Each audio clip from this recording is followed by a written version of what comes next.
threat. Bakit? Mga kababayan, sa next topic natin, dito binanggit ng maliwanag ng president ng IBP, diba? Hinggil po sa mga pinaratangan o paratang ni Sara, mga binitawan niyang statement na hindi maganda. Yun po ay talagang pasok sa libel, criminal libel ha. Magkaiba daw po ang criminal libel sa pangkaraniwang libel, ganon din sa grave threat. Pakinggan po natin ito.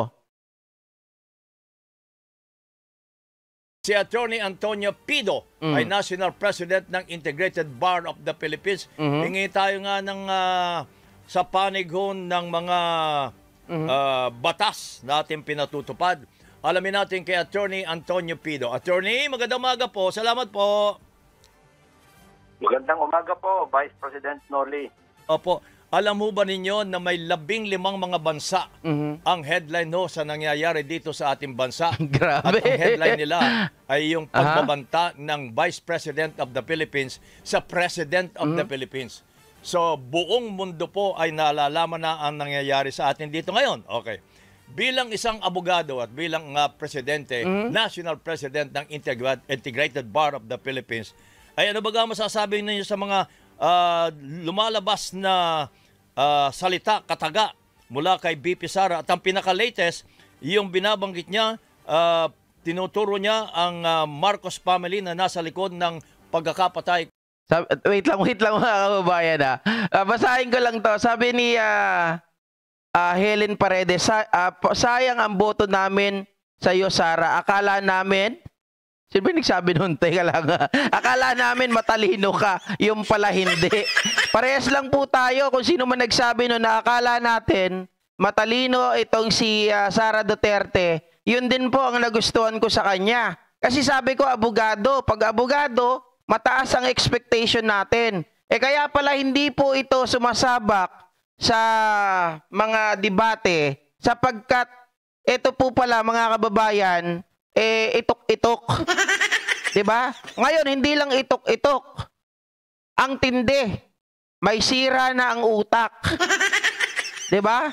Umiwalay na ang mga tornilyo at kung ano-ano na mga pinagsasabi. Dahil po yan sa galit, mga ka-GPnatics. Kay dating Senator Ninoy Aquino. Vice President, unang-una po, salamat at binigyan mo ko ng pagkakataon na makapagsalita bilang Pangulo ng Integrated Bar of the Philippines. Unang-una po, ang Integrated Bar of the Philippines bilang organisasyon ng lahat ng lawyer sa buong bansa, tama, nasa pribado man o nasa gobyerno, ay non-partisan na organisasyon. Tama naman. Siyempre, dapat. Hindi po na pwedeng makisali sa partisan politics ang Integrated Bar. Pero dito po, ang batas lang po ang pag-usapan natin. Batas lang po. Wala namang dapat kayong pakialaman tuloy sa politika. Tama. Although may halong politika siyempre ito, pero yung batas ang ating pag-uusapan. Opo. Ang napanood ko lang po nung isang araw, maigsi yung nagbanta siya na pag napatay daw siya, ipapapatay din niya yung meron na siyang na-contact na tao. Ipapapatay din niya si Presidente Bongbong Marcos, okay, lady at saka yung speaker. May batas po dyan na sa Revised Penal Code, yung tinatawag po na grave threats, balik, grabing pagbabanta, na kung ang isang tao, pagbabantaan niya na papatayin yung isa, at wala naman siyang legal na dahilan, at siyempre yung pagpatay ng tao ay illegal yun po ay isang criminal offense sa Revised Penal Code. Sa English, ang tawag po doon ay grave threats. Ngayon, lahat po ng elemento ng grave threats po ay nandyan sa sinabi nung Vice Presidente. Nakita nyo mga kababayan, maliwanag po yun ang sabi ni President po ng IBP ito, si Pido, na lahat ng element ng grave threat ay nandun na sa binitawan ni Sara dati. Tapos yung pagpapapatay ay criminal offense din po yun. maliwanag na bawal, sinabi ko na kanina, bawal na ilagay ang batas sa iyong mga kamay. At nakipag-usap ka, negosasyon ka sa isang mamamatay tao. Ayaw ni Sara gamitin ang word na assassin. Hindi daw niya kasi ginamit yon. Hindi naman daw assassin yung lalaki. Anong tawag mo doon? Mamamatay, papatay ng tao. 'Di ba? Tawag doon killer or assassin. Ililigaw pa niya tayo. Ang sabi niya, hindi raw marunong umintindi yung mga taong nasa gobyerno dahil simpleng-simple raw sinabi niya, wala daw siyang binanggit na assassin. Bakit daw nililink ang assassin? Diba, Ma'am Kaloyal Milestone? Nakakapagtaka talaga, mga ka-GP Natics, na itong si Sara, basta abogado talaga, ililigaw po tayo nito. Paliwanag ha, yung sinabi dito, lahat ng elemento ng grave threat ay nandoon sa mga statement ni Sara Duterte. Ano pa? Una, nagbanta siya. Aha. Naggrabing banta, ipapapatay niya. Opo. Tapos yung pagpatay ng tao, illegal din yun, siyempre. Then yun ang pangalawang elemento. Tapos, pangatlong elemento, seryoso. Sinabi niya, no joke ito, no joke. Oho, nung una, no joke. Oo, sinabi po niya, narinig ko po eh. Ilang ho kayo, marami yung nakarinig dahil nasa media ho yun. Yun nga po. So, bale, lahat ng elemento ng krimen na tinatawag na grave threat, presente, nandoon. So, yan po ang masasabi ko na batas na maaaring nababiolate ngayon. Maaaring nababiolate, attorney, o nabiolate na nga? Iba ho yung sinasabi niyong maaari, posibilidad yung sinasabi niyong ganon, o nabiolate na talaga? Ay, parang pag-analisa ko po personal, lahat ng elemento ay presente na. Okay, pero nandun na. Wala pa nagsasampa ng kaso eh. Kaya ang makakapagsabi lang naman talaga kung na-violate na yung batas ay hindi ako, kundi yung husgado, yung fiskal. Okay. Pero pag-analisa ko po, nandyan yung mga elemento, presente sila, na pwedeng magsampa ng kaso. So, ibig sabihin, mga kababayan, ito yung sinasabi ng Presidente Pido, na kung halimbawa, depende na lang siguro kung sino ang hahawak. Pag ang hahawak, mga kababayan, ay pulpol na abogado, maaring manalo pa si Sara. Or kapag ang hahawak na abogado, mga ka-GP Natics, ay nabayaran, maaring manalo si Sara. Pero isa lang ibig sabihin nito, pag talagang inilaban yung kaso na walang nangyaring bayaran at hindi pulpol yung abogado na hawak, talagang suwak na suwak sa banga itong si Sara Duterte pagdating sa usapang grave threat. Meron pang isa dyan. Merong pinirmahan itong si Digong, mga kababayan, na batas sa anti-terrorist law. Anti-terrorist law ata o anti-terror law. Hindi ko alam kung ano doon tama Pero pinirmahan ito ni Digong, maaari din itong pumasok. So ibig sabihin, mga kababayan, yung batas ng tatay mo, ikaw pa mismo ang nagbabiolate, ikaw pa rin ang isa sa mga magiging precedents ng batas na yan ng tatay mo. Biruin mo nga naman hindi ba tayo magtataka, hindi ba parang coincidence? Batas ng tatay mo, anak ang sasalo.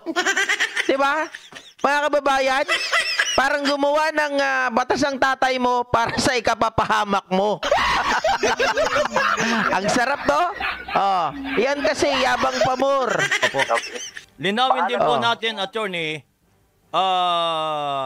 sino ba ang may immune para sa kasuhan? Presidente at maging Vice President? Ang punto po yan, Vice President Noli, nagkakaiba din po ang pananaw ng mga abogado. Isang librong ginagamit nyo. Wala po kasi sa saligang batas yan Po. Pero, ito po yung mahalaga po dyan. Nung panahon ni Presidente Duterte, yung kanyang Secretary of Justice ay si Secretary Menardo Guevara. Siya po ang Secretary of Justice ni Presidente Rodrigo Duterte. Ngayon? Ang opinion po ni Secretary Menardo Guevara, ang meron lang immunity from suit ay ang Pangulo. On. Ang pangalawang Pangulo, sabi ni Secretary Menardo Guevara, Secretary of Justice ni President Duterte, ang pangalawang Pangulo po ay walang immunity from suit. Oh, walang immunity naman talaga. Maliwanag naman yan, ang immunity lang talaga nasa presidente. Kapag nagkaroon ng immunity yan, aba. Yan po ba'y nasa saligang batas natin? Wala po yan sa saligang batas. Ay ano hong naging batayan ni Secretary Menardo Guevara? Okay, simple lang mga kababayan. Di ba ang sinasabi ng batas? Ang sinasabi ng batas, kapag ito ay wala doon sa libro ng 1987 Constitution, kahit mga amendment, ibig sabihin, mga kababayan, ay labas siya doon. Diba? Kung sinasabi ng batas 1987 ng ating Constitution 1987, ang may immunity ay ang presidente. So therefore, maliwanag na maliban sa presidente, wala ng ibang opisyal ng gobyerno ang may immunity. Pero na lang yung mga immunity katulad po nung interparliamentary, iba naman yon, ibang usapan yon. Dito ay yung mga criminal liabilities. Diba? So, maliwanag, itong si Sara Duterte, binanggit din ni Luis Troyan dati. Diba sabi niya ganon, kapag hindi nakasulat sa batas, ibig sabihin, hindi kasakop ng batas. Si Sara Duterte ay hindi po sakop ng immunity. So, pwedeng-pwede siyang kasuhan ng grave threat. Meron pa. Yung mga opinion ng Korte Suprema kasi, yung mga desisyon ng Korte Suprema tungkol dyan, ay puro lang patungkol sa Pangulo. Ang may immune. Opo, wala po sa Vice Presidente. So, si Secretary Guevara po, Secretary of Justice ni President Duterte, ay magaling na lawyer. Oh, wait lang po. Maganda yung sinabi ni Timo Lazaro D. Naniniwala ko kay Sara na hindi nga niya sinabi ang assassin or assassinate, pati sa video niya. Wala eh. Ang malinaw sinabi niya, papatay or ipapapatay, di ba? Ay, sus, tanga, boba to the max. Correct, mga kababayan. Kasi sabi ko nga sa inyo, yung salitang assassin, assassinate, killer. Di ba? Tapos may word na ipapapatay, patayin mo, huwag mong tigilan. Mga kababayan, they are the same in nature. Kaya hindi ko alam kung naiintindihan ba ni Sara yung sinasabi niya bilang isang abogado. Kasi ang abogado, mga kababayan, maraming alam na synonyms. Same in meaning. Diba? Hindi naman sinabi ng ating Webster Dictionary na ang ibig sabihin ng assassin, ipapapatay, killer, sila ay magkakaiba. Hindi naman sinabing ganun. They are the same in nature. Magkakaiba lang ng gamit, pero same in meaning. Diba? Magkakarugtong sila. Kumbaga, parang iisang tao sila, mga kababayan, nandoon sila sa isang sistema. Oh. Ma'am Cheryl. Ako'y humahanga sa kanya. At paglagay ko ang opinion niya bilang Secretary of Justice nung araw, ay tama. Okay. Anti-terror law. Ninyo, opinion din ng Korte Suprema. Di ng pinagbataan din. Thank you, She. Ang presidente ang mayroong immunity from suit. Okay. Opo. Ay, hindi daw ako abogado para sabihin yan. Sabi ni George Tercero. Mga kababayan, hindi natin kailangan maging abogado para maintindihan ng mga bagay-bagay. Meron nga dyan, kakilala ko, abogado, pero hindi naiintindihan ng mga bagay-bagay. Maghanap po kayo sa Webster. Maghanap po kayo sa kahit anong Google dyan. At makikita nyo po na same in nature yung sinasabi ko. Assassinate, assassin, ipapatay, killer. Iisa lang po yan. Huwag nyo nang iligaw, huwag nyo nang ipagtanggol si Sara Duterte na hindi ko naman sinabi na bakit ginagamit nila yung assassin. Eh, wala naman akong sinabing ganun. Diba? Huwag nyo na ipagtanggol si Sara. Threat is a threat. Hindi nyo maaalis yan.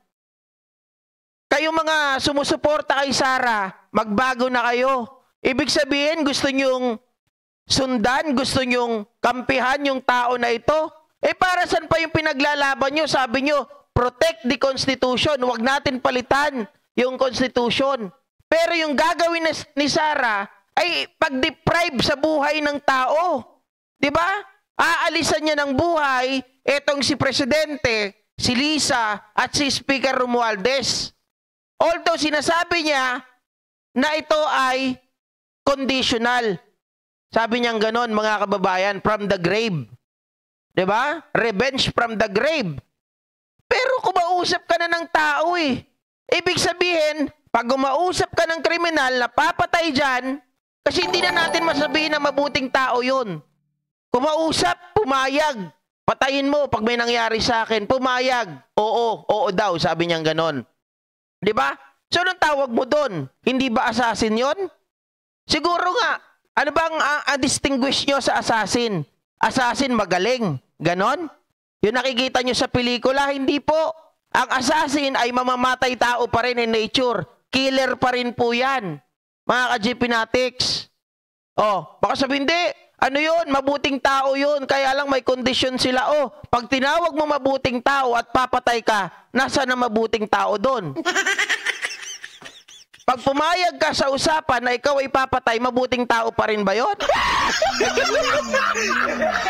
At syempre, doon sa gagawin mo, imposible na walang bayad yan. Hindi naman puro bono yan. Diba? Alam nga naman papatay ka ng tao na hindi mo yan linyada, pangalawa, wala kang bayad. Diba? Sino naman tanga na tao na gagawin yon na wala kang bayad at hindi mo linyada yan? Ano yun? Sleeping with the criminals? Diba? Sleeping with the criminal? Ayop na yan. Anong klase pagtatanggol yan? Yung mga utak nyo, isayusin nyo ha? Mga kababayan, baka mamaya, hindi nyo na papansin, nagagaya na kayo kay Sara Duterte. Yan kasi kapanunood nyo yan kay Maharlika. Diba? Kaya ganyan yung sinasabi nyo, kita nyo dito sa Facebook, tinanggal ko na yung tanga. Oh, hindi ka na kumita, mura ka ng mura eh. Troll, alam ko troll ka, di ba? O, hindi ka na ngayon kumita, kawawa ka naman. Oh.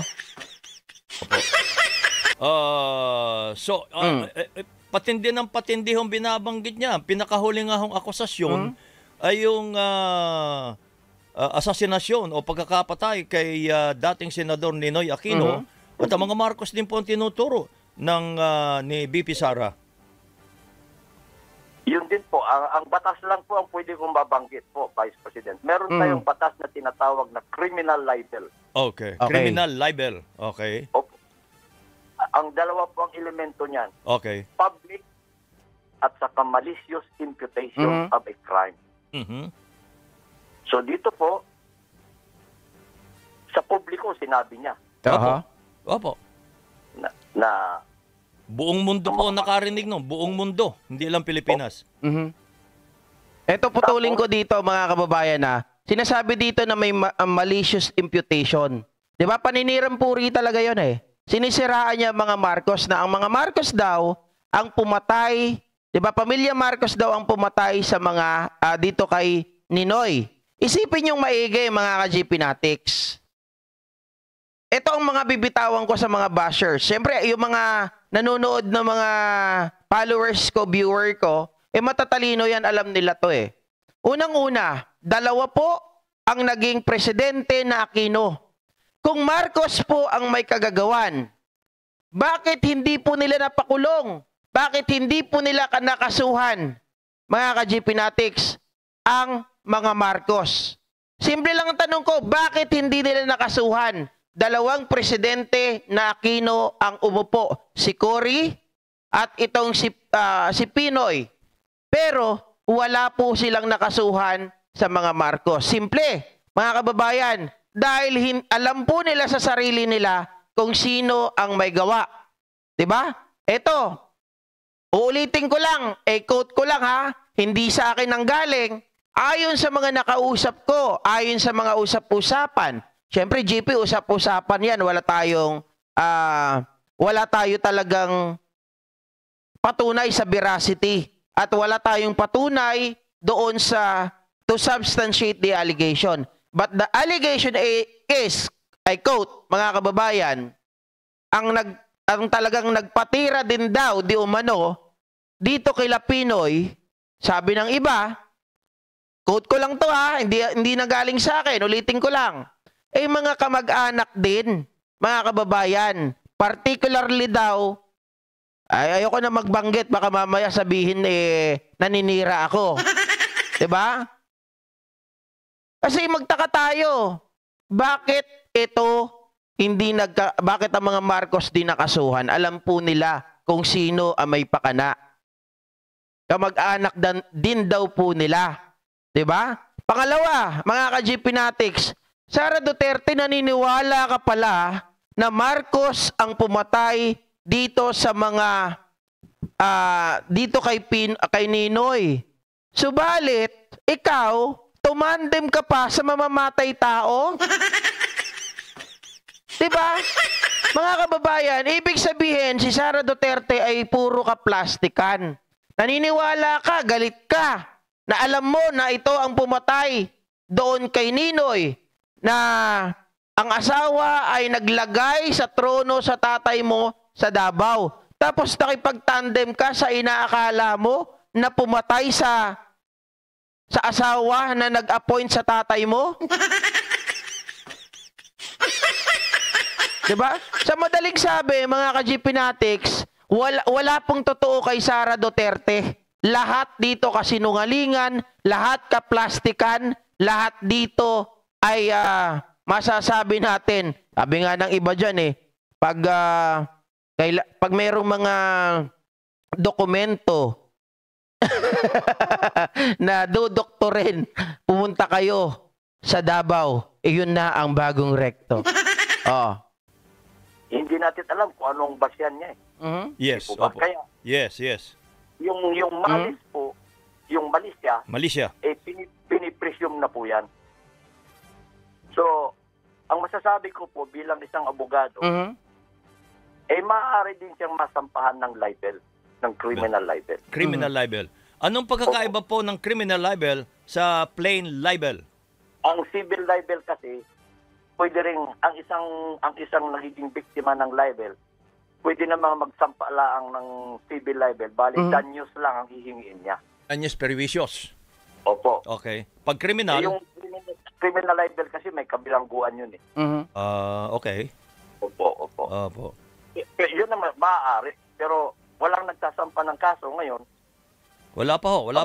Ang pagsabi lang kung talagang nagkaroon ng violation ng libel law ay ang piskal. Okay. Sinampay sa piskalya. So yun ang aantayin natin, mga kababayan ha.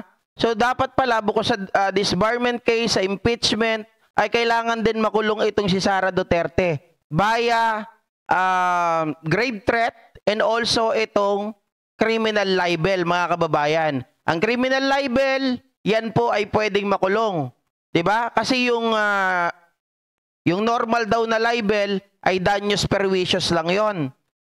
Kumbaga, pera lang, babayaran mo lang kung ano yung na-damage mo doon sa tao.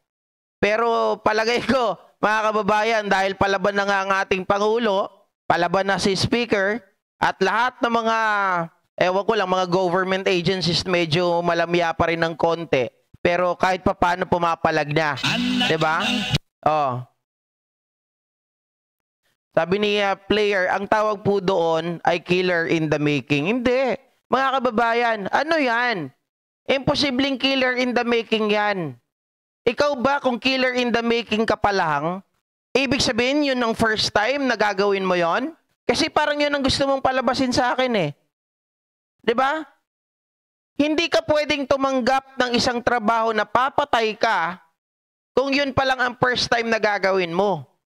Definitely, itong tao na to, mga ka-GP Fanatics, ay may alam, hasa, bihasa.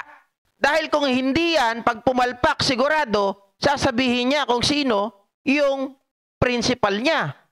Diba? At sigurado na hindi po magiging 100% na magtatagumpay siya doon sa kanyang gagawin. So therefore, sino naman ang tanga na magbabayad sa isang tao na walang kasanayan. Sino ang tanga at bobo na di ba, galit na galit ka nga dun sa tao eh.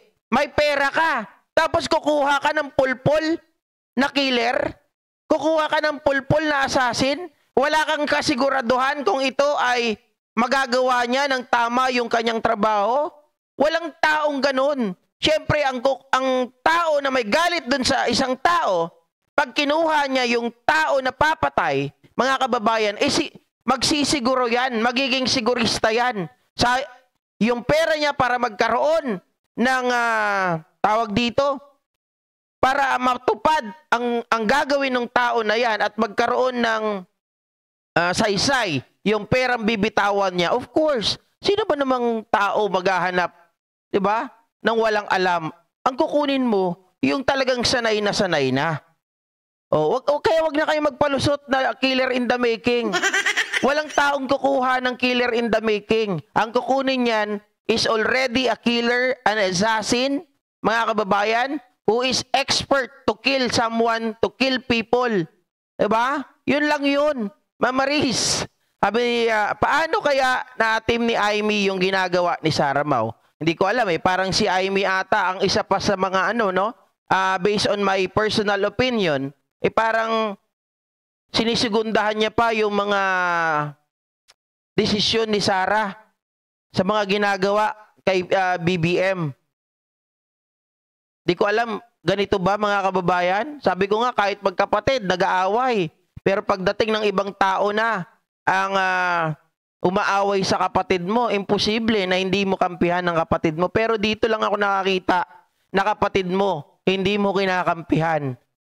Buhay na ang gustong kunin, pero nananahimik ka pa rin at pinapakita sa publiko na mas kampi ka, mas bet mo yung kalaban ng kapatid mo. Diba? Oh. Sabi ni Charmaine o Charmaine o Charmaine. Ano ba to? Charmaine. Ambisyosa kasi nais na maging president, assassin lang, di pa alam. Correct. Diba, mga kababayan, hindi niya alam anong description ng assassin. Porket hindi daw niya ginamit, hindi daw yun ibig sabihin assassin na yung taong kinausap niya. Inutusan mo, papatay. Natural, ang tawag doon assassin. Tawag doon killer. Mamamatay tao in Tagalog. Diba? Ang kulit ni Sara Duterte. Oh. Ang tanong na lang, sino ang magpapile sa kanya ng kaso? Since si Larry Gadon nagpile na ng disbarment case, ang kailangan natin, ang magpapile ng kaso laban kay Sara Duterte. Pwedeng, siyempre, si BBM, pwedeng si Lisa, pwedeng si Speaker. Dahil sila naman ang subject, mga kababayan, nung pinatutungkulan ng mga statement ni Sara Duterte. Alright? So, pag-usapan naman natin ito. Ito nakakatawa.